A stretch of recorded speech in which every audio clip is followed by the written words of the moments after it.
Anapaka ao amponareo anie ry havana ny fahasoavan'i Jesosy Kristy tompontsika. Amen.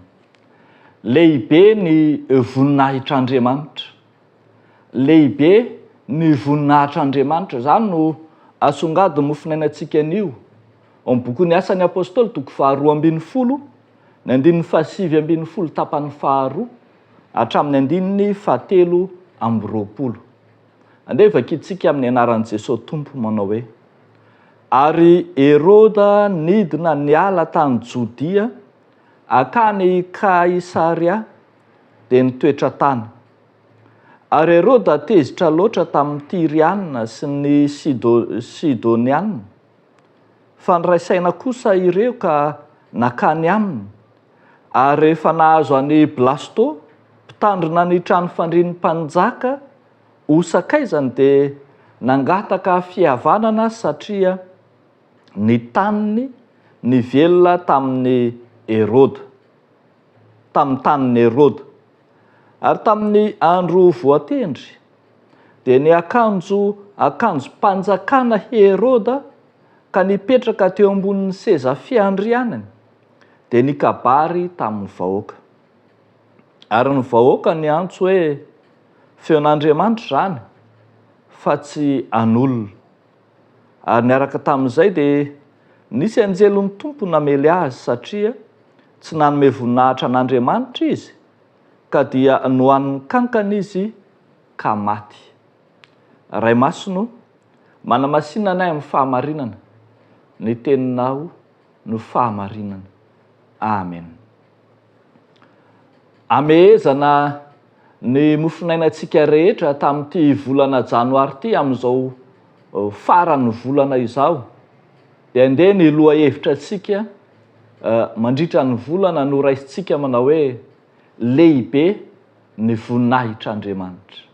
Lehibe ny voninahitr'Andriamanitra. Somary nikorotana kely Heroda sy ny fiambenana rehefa novonjen'Andriamanitra tao anaty tranomaizina i Petera.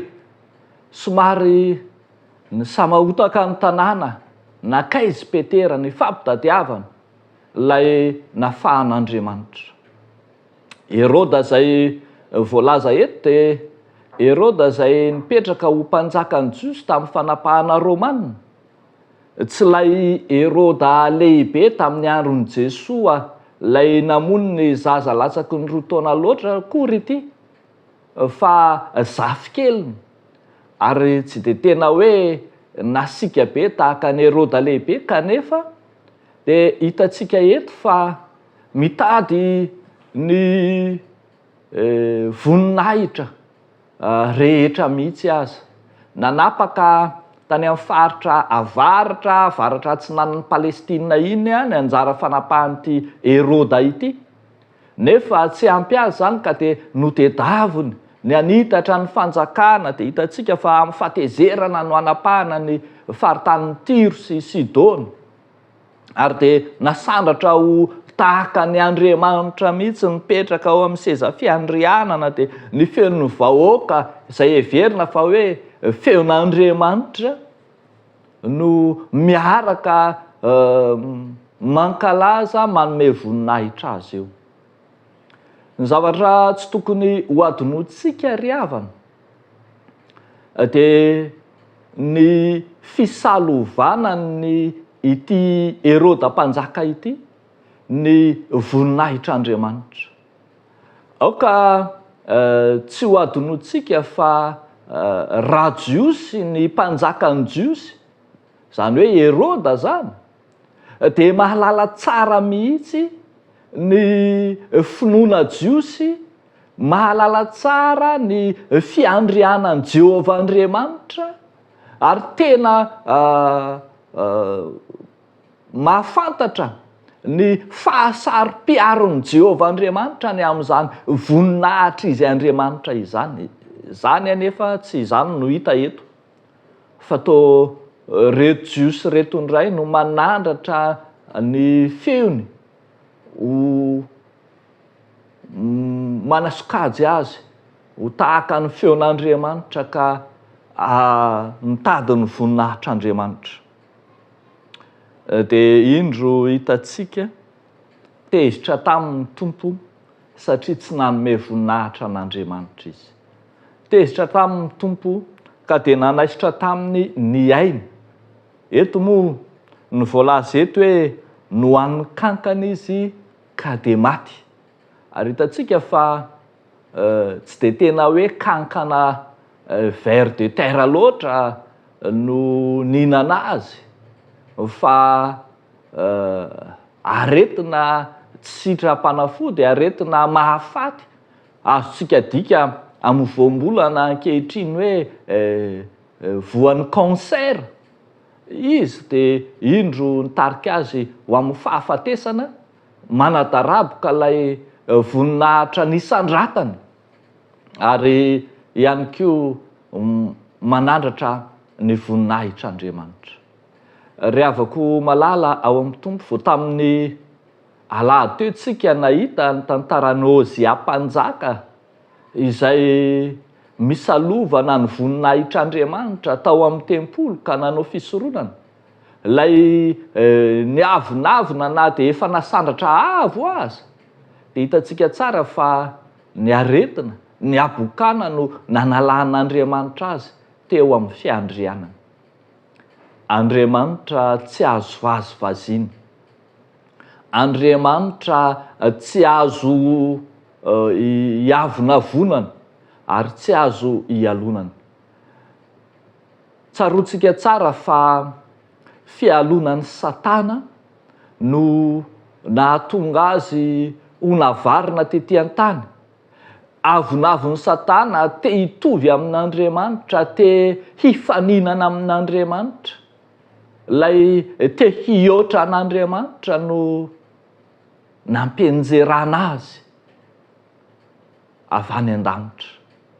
Ary aoka isika tsy hieritreritra hitady fisandratana ambony ny fisandratan'Andriamanitra.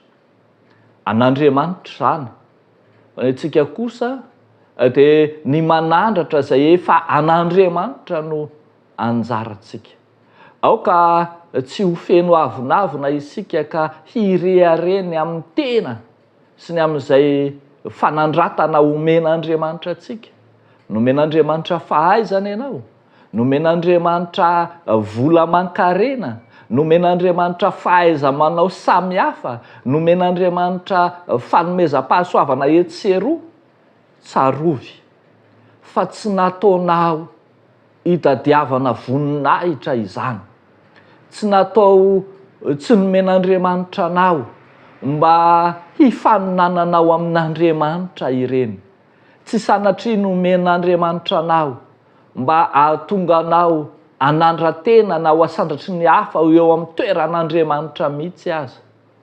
Tadidintsika tsara da torakodizandrin'i Daniel, lay nisandratra tamin'ny asa fanompoana mampiandry izay nifidianan'Andriamanitra azy.